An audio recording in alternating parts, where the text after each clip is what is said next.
네, 이제 미용 시술학 심화과정 3강 들어갑니다. 자, 늘 제 목소리가 사실은 많이 허스키합니다. 허스키해서 저도 강의를 찍고 들으면 굉장히 가끔 상태가 안 좋을 때는 좀 듣기가 좀 안 좋아요. 그래도 늘 구독하시고 지금 우리 교육생 분들 반복 교육 열심히 하시고 또 매출이 올랐다는 분들 또 교과서 같이 늘 보고 있다. 매일매일 듣는다. 너무너무 제가 보람이 있습니다. 보람이 있고 그렇기 때문에 제가 저 또한 조금 더 실전에 가까운 그리고 도움이 되는 강의를 올리고자 늘 노력을 합니다. 자, 3강은 조금은 짧게 올립니다. 왜냐하면 늘 제 교육이 교육 콘텐츠다 보니까 길게 찍어야만이 제가 조금 더 전달을 잘 하기 위한 겁니다. 그래서 이번 강의는 조금 쉬어가는 의미에서 조금 짧게 올리겠지만 그래도 실전으로 꼭꼭 집어서 올리겠습니다. 자, 모발 진단법에 대해서 올리는데요.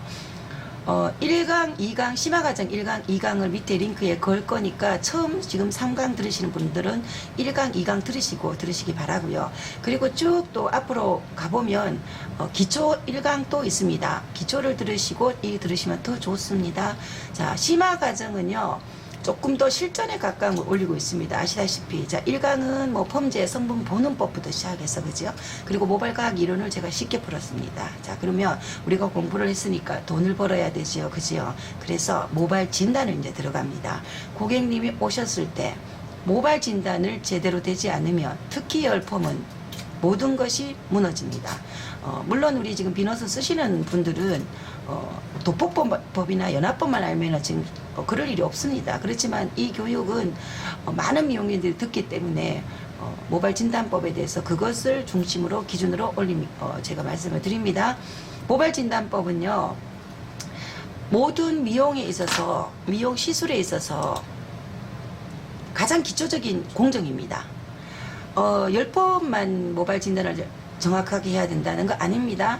염색도 마찬가지, 뭐 클리닉까지 일반 펌, 탈색, 헤나, 매니큐어 모든 하물며 커트까지 모발 진단이 들어가야 됩니다. 그래야지 프로가 됩니다. 모류 방향을 안다든가 모질을 안다든가 자 클리닉도 마찬가지라 그랬죠, 그죠? 헤나 매니큐어도 마찬가지입니다. 손상이 터져 있고 손상이 심각한데 헤나 매니큐어를 바르면 어떻게 됩니까? 덕지덕지 모피질이 붙습니다. 정확하게 하셔야 됩니다. 모발 진단은. 그래서 모발 진단이 시술의 첫 번째 공정이다. 굉장히 중요합니다. 그렇기 때문에 모발 진단이 첫 번째 공정이 있기 때문에 제가 심화과정 3강에 첫 번째로 올리는 겁니다. 자, 그러면 우리가 모발 진단은요 눈으로 보는 진단법이 있고요. 손으로 우리가 진단하는 방법이 있고 입으로 질문으로 해서 진단하는 방법이 있습니다. 자, 지금까지 우리가 모발 진단을 하는 우리가 뭐 수많은 오래전부터 우리가 교육을 듣고 하며 시진법, 촉진법, 문제법이라는 정확한 매뉴얼이 있습니다. 그런데 제가 연구하고 제가 정리하는 건 조금 항상 실전이겠지만 조금 정리가 좀 다릅니다. 자, 시진법 눈으로 우리가 고객이 들어오면 눈으로 보죠, 그죠? 질문을 하면서 보잖아요. 예를 들어 뭐 건조하다, 곱슬이다, 뭐 윤기가 많이 난다, 뭐 기타 등등 우리 눈으로 봅니다. 자, 그 시진법은 모발 진단할 때도 해야 되지만 시술이 끝날 때까지도 병행을 해야 됩니다. 무슨 말이냐면 우리가 도포를 할 때 눈으로 분명히 눈으로 계속 체크를 해야 됩니다. 뭐 염색이든 톰이든 체크를 해야 됩니다. 텐션, 빗질 각도 섹션 그 다 눈으로 보면서 같이 움직이잖아, 그죠?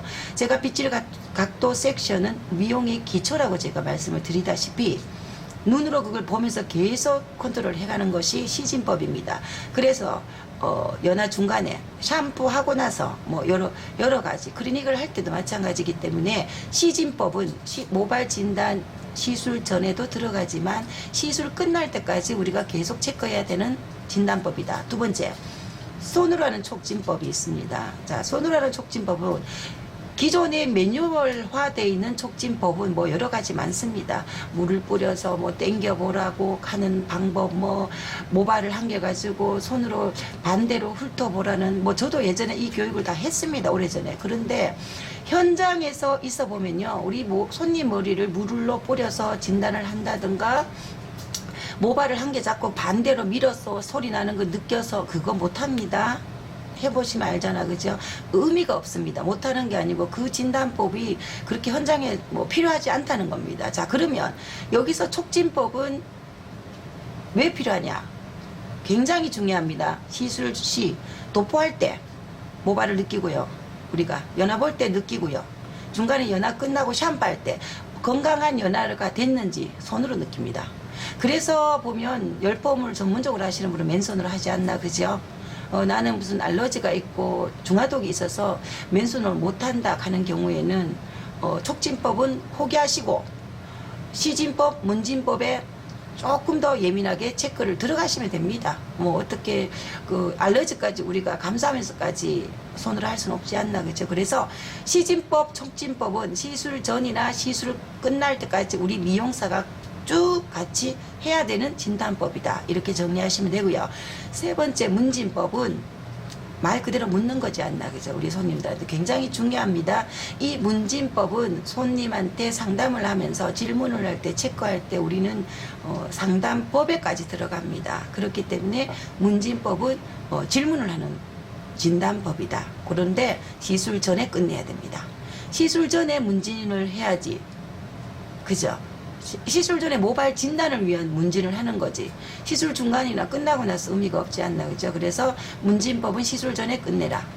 자, 그러면 모발 진단은요, 뭐를 할까?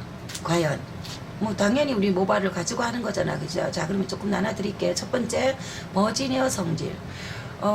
제가 가장 교육에 중요시 여기고, 열펌 교육에요, 복구 교육에 가장 중요시 여기는 진단법이 버지니어 성질을 첫 번째로 제가 말씀을 드립니다. 왜냐하면 같은 시술 이력과 손상 이력을, 시술 이력을 가지고 있어도 버지니어의 성질에 따라 너무나 손상도는 다르고요. 당연하잖아, 그죠? 건강한 사람, 약한 사람은 다르잖아요. 한 대가 똑같이 한 대를 맞아도 건강한 사람과 마르고 약한 사람은 다릅니다. 똑같습니다. 그래서 버지니어 성질을 진단을 해야 되고요. 두 번째, 보고, 만지고, 질문하고. 그래서 현재 상태가 어느 정도 손상이 왔는지 우리가 현명력으로 볼 수 없기 때문에, 우리가 2강에서 배웠고 또 그 전에 또 기초를 배웠고 그런 걸 다 종합해서 끄집어내서 그 데이터를 끄집어내서 만듭니다. 머릿속에. 아, 이 모발은 어느 정도 손상이 돼 있고 어느 정도 벽이 허물어져 있고, 그렇게 해서 진단을 하는 방법입니다. 자, 그러면 진단을 어떻게 해야 됩니까? 버지니어 체크는 어떻게 해야 되냐? 자, 그러면 버지니어 체크 방법을 제가 가르쳐 드릴게요. 버지니어는 건조 상태입니다. 머리가 건조 상태에서 버지니어 체크를 하는데요. 뭐 사이드, 백포인트, 네이프, 탑 한 요정 네 군데 정도 하면 됩니다. 네 군데 정도를 두피에서 한 1에서 3cm 가량 들어서 뭐 꼬리빗으로 살짝 들어보면 됩니다. 그러면 그 모발이 뭐 곱슬이다, 윤기가 난다, 가늘다, 직모다, 그거 다 나오지 않나, 그죠? 밑에 뭐 염색을 했었는 분들도 거의 뭐 1, 2cm는 자기 머리를 가지고 있으니까, 미용실에 방문할 때는. 그래서 그 네 군데를 체크를 해서요, 어느 정도의 곱슬을 몇 퍼센트 가지고 있고 몇 퍼센트 윤기가 어느 정도 윤기가 나고 탄성이 어느 정도고, 이것을 그림 속에 그려놔야 됩니다. 체크할 때. 자, 그 다음 손상도 체크 중요하겠죠. 당연히 지금 현재 모발의 상태를 정확하게 또 알아야지 우리가 시술에 있어서는 굉장히 중요하니까, 그 손상도 체크는요, 우리 고객의 모발의 길이만큼 뭐 어깨선이다, 어느 정도 소리, 그 선까지 시술 이력 체크를 하시기 바랍니다. 여성 롱헤어 고객님 같은 경우에는 대다수가 시술이 밑에 부분으로 많이 이루어지기 때문에 손상이 또 심하고요, 당연히. 그래서 그 길이만큼의 시술 이력을 문진법으로 물어서 어떤 시술을 했는지, 뭐 탈색을 했는지, 오래돼도, 그죠?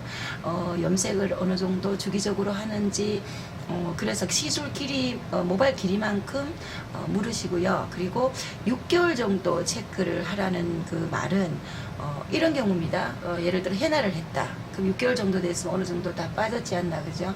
매니큐어도 마찬가지 그런 거. 그리고 또 6개월 정도 체크 속에 포함되는 거는 홈 세치 염색을 어느 정도 자주 하느냐, 또 그리고 집에서 배직기나 아이론기를 대고 스타일링을 하느냐, 굉장히 중요합니다. 세치 염색, 제가 말씀드리죠. 세치 염색은 극극 손상보다, 특히 홈에서 세치 염색 하시는 분은 뭐 거의 뭐 그냥 극극극 손상보다, 제가 이렇게 말씀을 드립니다. 특히 페이스라인 쪽에는 집에서 홈 세치 염색 하시는 분은 페이스라인 쪽은 거의 속된 말로 맛이 같다, 이렇게 보시면 됩니다. 그래서 6개월 정도 체크는 그렇게 하시면 되고요. 그리고 나서 건조했을 때와 그 샴푸했을 때 체크 두 가지를 하는데요. 그 샴푸하는 거는 우리가 현장에서 그 살롱에 따라 시술 전에 샴푸하기가 참 쉽지 않습니다. 고가 시술을 받는 데는 필히 시술 전에 샴푸로 깨끗하게 세척을 하는 이유는 모발 진단을 조금 더 잘하기 위해서, 또 그리고 모질 내에 있는 이물질을 제거하기 위해서 샴푸를 하는 건데요. 어떤 시술이든 베이스적으로 깨끗하게 세척을 하고 시술이 들어가면 굉장히 모발은 그거 하나만으로 모발은 굉장히 건강해진다는 거는 맞습니다. 그렇지만 우리가 현장에서 보면 시술 전에 샴푸하기가 쉽지 않습니다. 그렇기 때문에 모발이 현장에서 이렇게 명령하세요.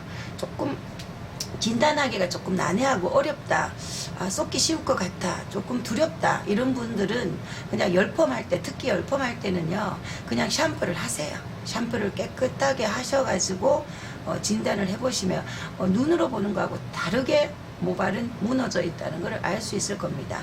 그래서 체크법은 버지니아 성질 체크하고요, 손상도 체크, 이렇게 간단하게 제가 강의를 올렸는데, 다음 4강에는요 이제 우리가 모발 체크하는 법을 알았잖아, 그죠? 그래서 4강에는 여러 가지 모질을 보면서 우리가 서로 공부를 해봤으면 합니다. 자, 이 모발은 이렇게 적용해서 이런 정도의 손상들을 가졌고, 버지니아 성질은 어떻고, 제가 가상에, 물론 제 교육에 시술했던 다 머리들을 가지고 하겠습니다. 하는데 이 머리는 버지니아가 어떻고, 또 6개월 정도 시술 이름은 어떻고, 그래서 샴푸를 했을 때 어느 정도 무너져서 이분은 어떤 시술을 원하는데 그럼 어느 정도 접근을 해야 되겠냐, 이렇게 한 여러 가지 모질을 유형을 가지고 4강을 들어가고요. 5강부터는 실전에 들어갈 것입니다. 자, 그리고 늘 그 강의를 차곡차곡 들으시고 열심히 하시는 분들, 경기가 많이 어렵다고 제가 1인 미용실 위기입니다 올려놨지만, 그래도 아무것도 안 하면 아무 일도 안 일어납니다. 열심히 하시는 분은요 무조건 결과물이 나옵니다. 그러니까 조금 힘들고 경기가 힘들어서 매출이 좀 떨어져도요, 늘 고객한테 웃으시고요, 감사하고 행복하게 미용을 하시는 우리 미용사가 됐으면 합니다. 수고하셨어요.